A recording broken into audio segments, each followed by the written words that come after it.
Hey guys, it's Holly, and today I'm going to be doing a video all about the care of baby rabbits,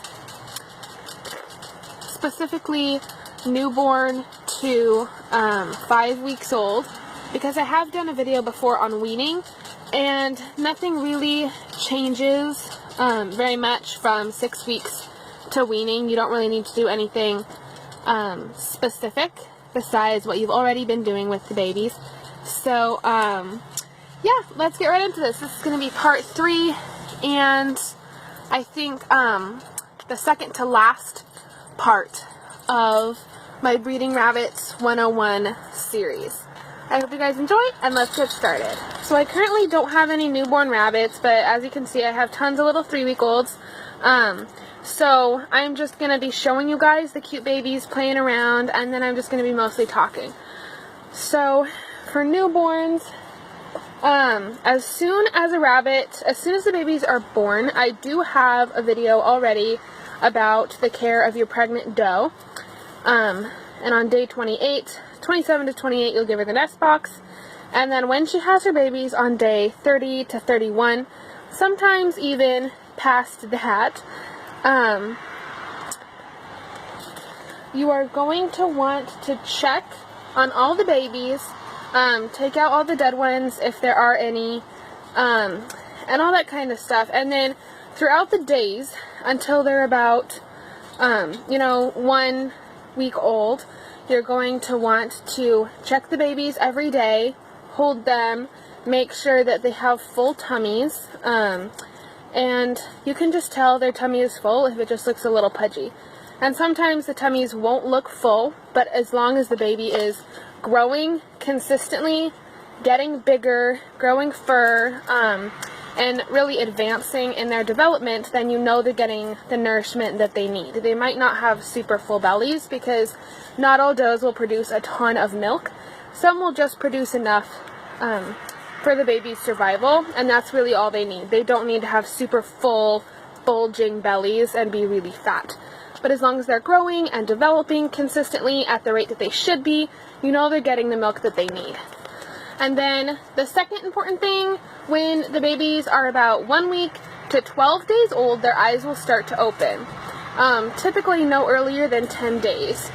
And then before their eyes open at about 9 days, you'll want to clean out the nest box so that the babies are opening their eyes in a clean environment. Because when the environment is dirty, especially when you have a lot of babies, the nest box can get dirty very quickly, and when it is dirty, the eyes can get infected, and then this can cause blindness, possibly. It's not very common, but I always clean out my babies' nest boxes before they open their eyes, and I've never had an issue with them getting infected eyes or anything like that. And then fourthly, of the newborn section, babies should be out of the nest box at about 2 to 3 weeks.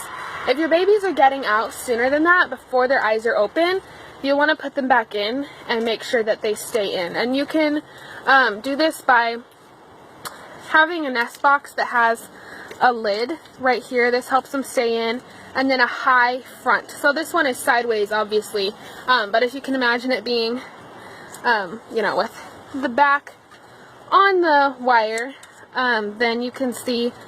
Now, out of this nest box, the babies get out like all the time, so I wouldn't say that this lip is high enough. I would make it quite a bit higher, and then that way mom can get in and out, but babies can't. And then you can also spread hay all around the cage just in case if the babies do get out, there's no chance of them getting too cold and they can nestle inside the hay.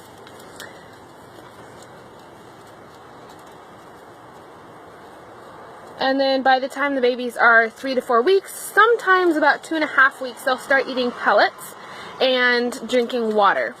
By the time they're about 1 week, as soon as they open their eyes, sometimes even before that, they'll start nibbling on the hay that's in their nest, and that's totally fine and normal.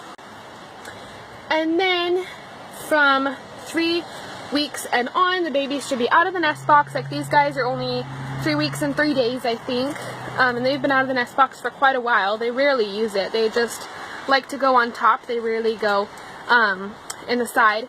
And At about 2 to 3 weeks, or whenever you notice the babies are just coming out of the box all the time, feel free to flip it over, and that way they can get in and out very easily without problems. Because when a baby gets out at first, they can't get back in because it's too high to reach.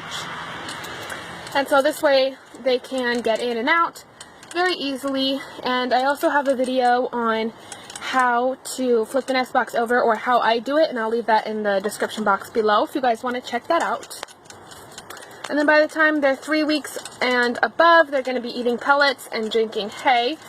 I'm drinking water and eating lots of hay. You want to make sure that they constantly have hay, because not only is hay good for their digestive system, they love to play with it, they love to nibble on it when they're bored. It's just all around very good for them, so I recommend having hay available at all times.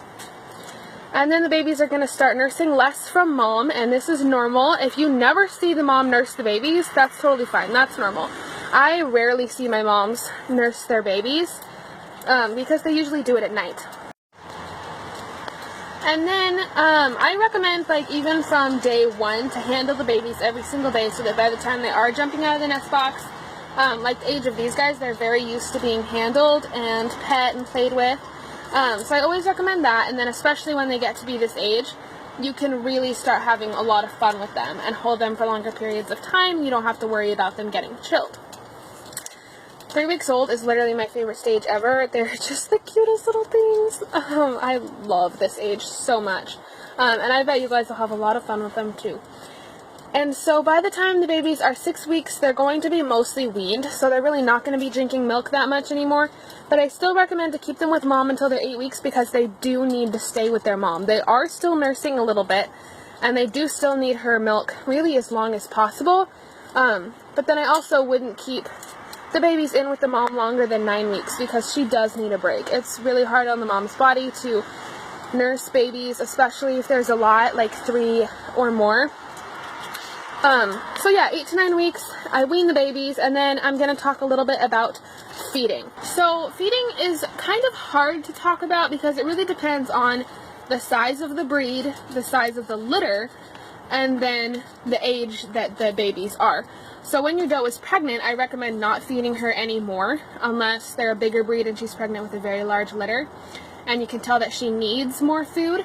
But then basically what I do to judge how much the moms and babies should be eating is I try to give them enough food so that there is some left over from the previous day.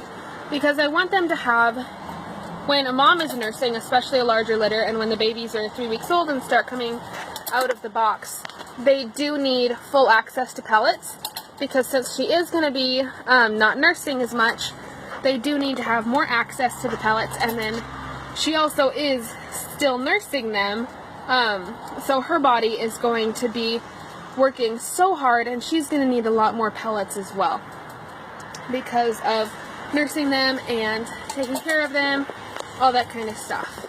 So if you guys have Holland Lops, then you'll probably find this helpful, but I feed them, I feed all of my rabbits half a cup of food, and when they have babies, as soon as the doe has her kits, I feed a full cup of food. And usually I'll feed each doe who has babies a full cup of food until the babies are about 3 weeks old and they start eating it themselves. And then once they're eating it themselves, I usually give about half a cup for each baby in the cage. And then when the babies are 6 weeks and above, I'll give an extra half cup for the mom. And that's really just how I decide to do it, because that's what seems to work for me. And then they always have hay, so even if the pellets do run out, they always have hay to nibble on, or vice versa. If the hay runs out, they always have pellets to nibble on. So that's what I do for feeding. But if you have a bigger breed, or you just have like a ton of babies in the litter, you might need to adjust that depending on those factors, because feeding rabbits really does depend on the individual rabbit, and it depends on the size of the rabbit quite a lot.